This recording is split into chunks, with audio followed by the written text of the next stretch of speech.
Saudara Ketua Umum PSSI Erick Thohir memproyeksikan Nova Arianto untuk melatih tim nasional U20. Kepastian ini diperoleh usai Erick menilai Nova telah melebihi target dari federasi.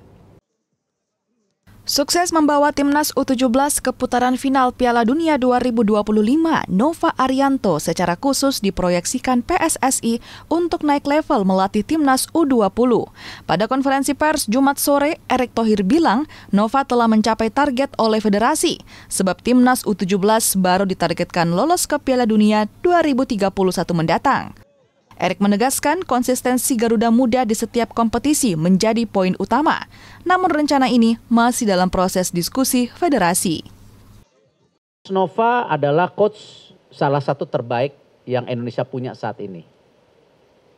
Ya. Kalau ditanya, sudahkah coach Nova berhasil? Berhasil.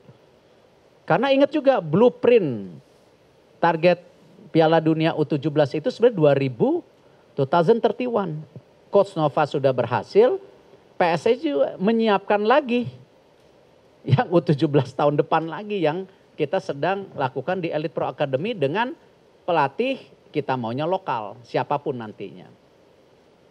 Nah, Coach Nova kemana? Ya, dia naik kelas. Ya, ke U20. Tapi ini kan masih diskusi.